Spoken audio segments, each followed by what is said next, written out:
عمومی طور پر آپ لوگوں نے کل سنا ہوگا زاہد حامد صاحب جو وزیر قانون ہے اس کی پریس کانفرنس، وہ پرانا فارم بھی دکھا رہے تھے اور نیا بھی دکھا رہے تھے، کوئی تبدیلی نہیں آئی.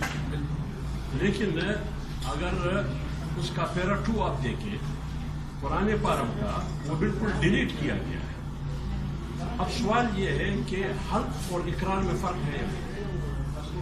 قانون کی زبان میں اس میں بہت بڑا فرق ہے. وہ اس لیے فرق ہے کہ حلف کے نتیجے میں مواخذہ ہو سکتا ہے، اقرار کے نتیجے میں مواخذہ نہیں ہو سکتا. حلف چیلنجیبل ہے، اقرار چیلنجیبل نہیں ہے. جب حلف چیلنجیبل ہے تو پھر 62-63 کے تحت ایک آدمی پھر نااہل ہو سکتا ہے. لیکن جب اقرار ہوگا وہ نان چیلنجیبل ہے، پھر وہ 62-63 کے زمرے میں نہیں آتا ہے. یہ چیز انہوں نے کی. اب سوال اس وقت بھی ہم نے کیا، مولانا عبدالغفور صاحب دلی صاحب بھی وہاں تھے سینٹ میں. آپ لوگوں کو یاد ہوگا میں نے ترامیم لائے، آپ لوگوں سے بھی یہ گرا ہے میڈیا والوں سے کہ وہ ترامیم جو ہم نے لائے اس کو نہ میڈیا نے اہمیت دی، نہ وہاں اپوزیشن پارٹیوں نے جو آج واویلا کر رہے ہیں نہ انہوں نے اہمیت دی. لیکن آج جب قومی اسمبلی میں یہ چیز آئی اہمیت دی جا رہی ہے، دے رہا ہے، درست ہے، اچھی بات ہے. لیکن اس وقت ہماری آواز کسی نے نہیں سنی. اب ضرورت کیا ہے؟ کیا ڈکلیریشن اوتھ میں، ڈکلیریشن اسمبلی سویئر میں فرق ہے یا نہیں ہے؟ اگر فرق نہیں ہے تو پھر حلف کو کیوں ہٹایا کیوں؟ فرق نہیں ہے نا. وہ کہتے ہیں کہ فرق نہیں ہے، حلف کو ہٹایا کیوں؟ ڈکلیئر کا لفظ کیوں لایا گیا؟ اس کا جواب ان کے پاس ہے. دوسری بات یہ ہے کہ مجھے یہ بتایا کہ حلف کے رکھنے میں نقصان کیا تھا، ان کے ہٹانے میں آپ کو فائدہ کیا ملا؟ کس کے کہنے پہ یہ ہوا؟ کس نے آپ کو مجبور کیا کہ یہ آپ کر لے جس نے اتنا بڑا نقصان ہو رہا ہے؟ میں آپ کو ایک نئی بات بتاؤں. اس لیے یہ ہم کہہ سکتے ہیں کہ یہ جو کہتے ہیں کہ تبدیلی نہیں ہے، ہم یہ کہتے ہیں کہ یہ شرمناک تبدیلی ہے. تبدیلی نہیں بلکہ شرمناک تبدیلی ہے. اور شرمناک کا لفظ بھی کم ہے اور نرم ہے، اس کے لیے اور بھی سخت لفظ ہونا چاہیے.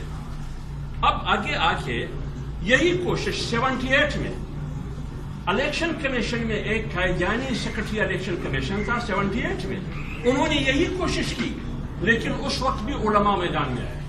سر پیرس اس وقت جمعیت علماء اسلام تھی میدان میں آئی. انہوں نے اعلان کیا کہ ہم الیکشن کمیشن کا گھیراؤ کریں گے. کیوں؟ اس وقت یہ الیکشن کمیشن کے دائرہ اختیار میں تھا. ابھی تو ایکٹ بنا، ابھی تو پارلیمنٹ کے بغیر کوئی بھی اس میں ترمیم نہیں کر سکتا. تو پھر وہ قائدانی جو سیکرٹری تھا الیکشن کمیشن کے، وہ بیک فٹ پہ چلا گیا. وہ مضمون عزائم ان کے ناکام ہو گئے. اس وقت بھی ہم نے ناکام. پھر مشرف کے زمانے میں کوشش کی گئی کہ کنڈکٹ آف الیکشن رولز 2002 میں انہوں نے تبدیلی لانے کی کوشش کی. لیکن انہوں نے اشاری کی. انہوں نے کہا کہ وہ قوانین جو قائدانی اور احمدی اور لاہوری گروپ سے تعلق رکھتے ہیں اس میں کوئی رد و بدل نہیں کروں گا. لیکن اس حکومت دیکھی. ایک اور مزے کی بات بتا دوں، یہ جو بل ہے نا، اس کا 241 یعنی 241 کا جو سیکشن ہے، اس کے ذریعے آپ کا کنڈکٹ اور آپ کا conduct of general election order 2002 کے 7B اور 7C میں ان کو بھی ختم کیا گیا. 7B اور 7C کو ختم کیا گیا. صرف حل کی بات نہیں ہے، 7C اور 7B کو ختم کیا گیا. 7C اور 7B ہے کیا؟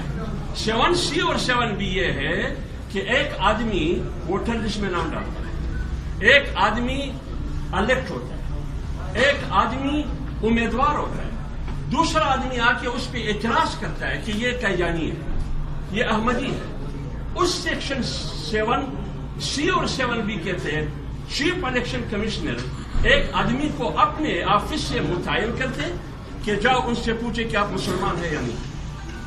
اگر انہوں نے کہا کہ میں مسلمان ہوں تو پھر اس کو فارم 4 کے تحت ایک فارم دیا جاتا تھا کہ آپ یہ کہو کہ میں مسلمان ہوں. وہ کہے کہ میں مسلمان ہوں. پھر یہ عقیدہ آپ کا کیا ہے ختم نبوت کے بارے میں؟ تو وہ کہتے کہ میں صدق کے دل سے ایمان سے حلف اٹھاتا ہوں کہ جناب رسول اللہ صلی اللہ علیہ وسلم آخری نبی ہے. میں قائدانی نہیں ہوں، لاہوری نہیں ہوں. اگر وہ اس سے انکار کرتا ہے تو پھر اس کو نان مسلم ڈکلیئر کیا جاتا ہے، اس کو اس پیرس میں ڈالا جاتا ہے ووٹر لسٹ میں جو نان مسلم ہے. جب یہ سیکشن 7B اور 3 کو آپ نے نکال دیا اس نیا الیکشن ایکٹ کے ذریعے، پھر آپ مجھے بتائیں کل ایک قیدیانی وزیر اعظم بھی بن سکتا ہے، کل ایک قیدیانی پارلیمنٹرین بھی بن سکتا ہے، کل ایک قیدیانی صوبائی اسمبلی کا، کل یہ قیدیانی مسلم ووٹر لسٹ میں بھی آ سکتا ہے۔ تو آپ نے تو سارا نکال دیا اور پریس کانفرنس میں آپ کہتے ہیں کہ کچھ بھی نہیں ہوا، لوگوں کو ورگلانے کی کوشش کی جاتی ہے، اور پھر آپ 2002 کی، 2008 کی، 2013 کی نامینیشن فارم نکالیں، اس میں آپ کو 2 لفظ ملیں گے، اوتھ، آن اوتھ، یہ انہوں نے ڈیلیٹ کیا۔ یہ جو آپ کہہ رہے ہیں کہ آپ لوگوں نے آواز نہیں اٹھایا، سینٹ میں نے آواز اٹھائی، میں کون ہوں؟ میرا تعلق جمعیت علماء اسلام سے نہیں ہے۔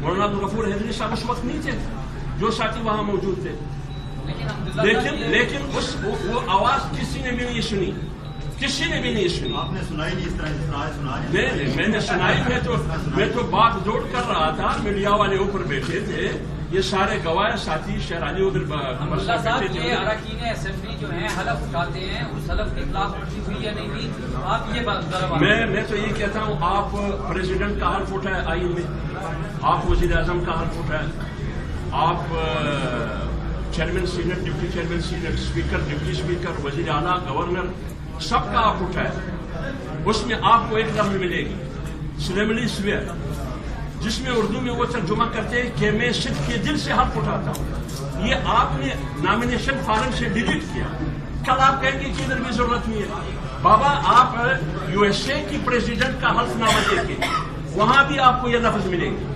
آپ کینیڈا کے وزیر اعظم کا حلف نامہ دیکھیں، وہاں بھی یہ الفاظ ملیں گے۔ اگر یہ الفاظ نہیں ملیں گے تو انڈیا کے حلف نامے میں نہیں ملیں گے۔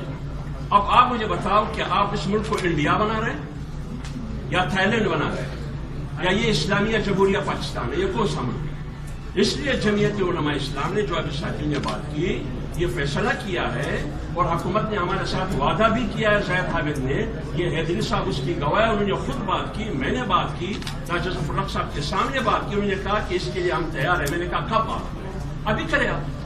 ایک امنڈمنٹ میں جو ختم نبوت کے حوالے سے، اس میں حکومت نے ہماری حمایت کی، سپورٹ کیا، لیکن 2 ووٹ سے ہم ہار گئے، کیونکہ اپوزیشن، پوری کی اپوزیشن ہمارے خلاف چلی گئی، اس میں پی ٹی آئی بھی شامل تھی، جو آج کہتے ہیں کہ یہ تو بہت غلط ہوا ہے، لیکن پی ٹی آئی نے ہماری اس ترمیم کے خلاف ووٹ دی۔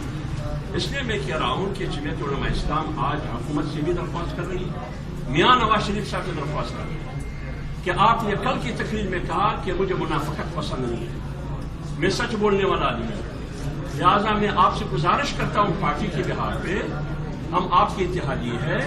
آپ نے کہا کہ میں غصے میں ہوں، میں غصہ نہیں چھپا سکتا۔